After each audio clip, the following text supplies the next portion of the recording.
Direct News TV. June 7, 2024. Why South Africa's ANC wants a national unity government after election setback.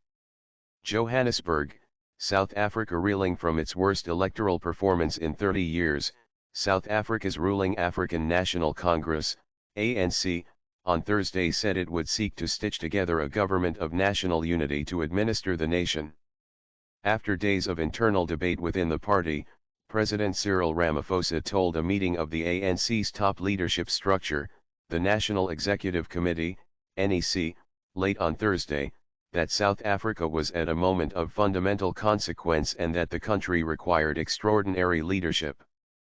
In last week's elections, the ANC lost its majority in South Africa's parliament for the first time since the end of apartheid.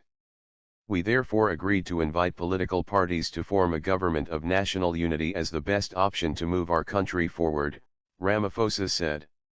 In effect, that means that the ANC, instead of entering into a direct coalition agreement with its main rival parties, the market-friendly and right-leaning Democratic Alliance, DA, or the far-left Economic Freedom Fighters, EFF, will seek a broad multi-party alliance.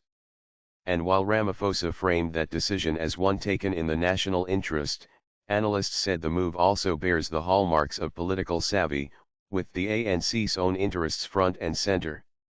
A broad, multi-party coalition reduces the ANC's dependence on any individual political rival. Lessons from the past. South Africa was governed through a government of national unity between 1994 and 1997 when former President Nelson Mandela appointed former apartheid Prime Minister F.W. de Klerk as his deputy and appointed cabinet ministers from the National Party and the Inkatha Freedom Party, IFP, the ANC's rivals at the time. 3 decades later, the ANC, bruised by the May 29 election results, now needs to negotiate an agreement with other parties before a June 18 constitutional deadline to elect the country's next president. The ANC's vote share dropped from 57% in 2019, already the lowest until then, to 40% in last week's election. It also lost its majority in the key provinces of KwaZulu-Natal and Gauteng. Since then, party leaders have been locked in talks about the most viable options for government formation while some members of their youth organizations protested outside the NEC meeting against a deal with the DA. Many ANC members have long described the DA as anti-transformation, labeling its market-leaning policies as anti-poor. The ANC has fashioned itself as a centrist party that is pro-poor. Maxine Rubin, research fellow at the Hamburg-based Giga Institute of African Affairs, said Ramaphosa's dilemma lies in finding coalition partners that would not weaken his own position in the ANC while avoiding major compromises of the ANC's policy positions. Forming exclusive coalition agreements with either the DA, EFF, or the new Umkhonto we Size We Party, MK Party, led by former President Jacob Zuma could have compromised those aims and led to internal ructions. The MK Party has openly said it will only work with the ANC if Ramaphosa is removed. A grand coalition, by contrast, would keep South Africa's second largest party, the DA, in the tent, while also engaging smaller parties, eliminating too much dependence on any one coalition partner. It will send a good signal to business internationally and domestically, said Rubin. The DA, in particular, is seen as pro-business. The DA gained 21% of the vote, while the MK Party secured 14% and the EFF, 9%. Challenges ahead. But it's not just about Ramaphosa's political survival or international investors.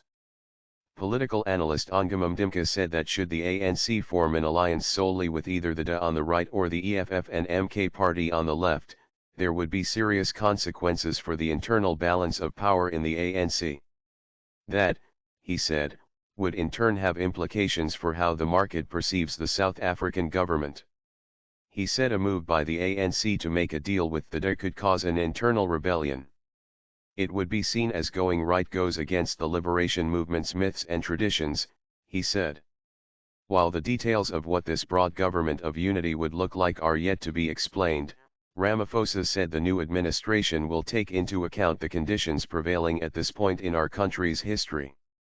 The new South African government faces enormous domestic challenges, which are stimulating economic growth, job creation, and confronting structural inequality.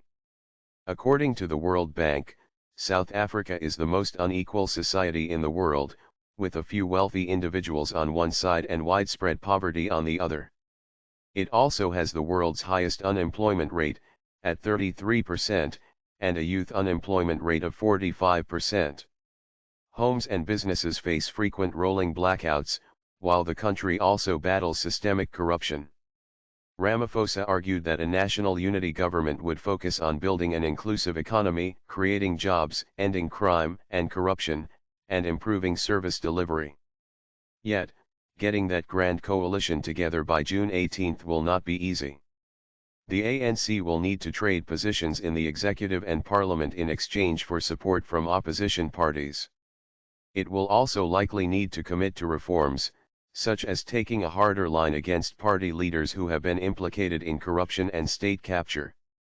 The DA has been open to talks with the ANC but has ruled out an agreement with the EFF. The EFF has signaled its willingness to co-govern with the ANC but has demanded the deputy presidency position in exchange for their support. The MK party has said it won't join an ANC-led coalition if Ramaphosa heads it. The MK also campaigned on a platform that included a rewriting of the constitution, something that the ANC has opposed. Ramaphosa said social cohesion was urgent following a particularly toxic and divisive election campaign. As ANC negotiators meet with other political groups, the party has insisted that constitutionalism was a non-negotiable principle for any deal. In establishing AGNU, we are building on a very rich history of cooperation across divides and ideologies, he said. We are drawing on an experience South Africans are familiar with, and that served the country well.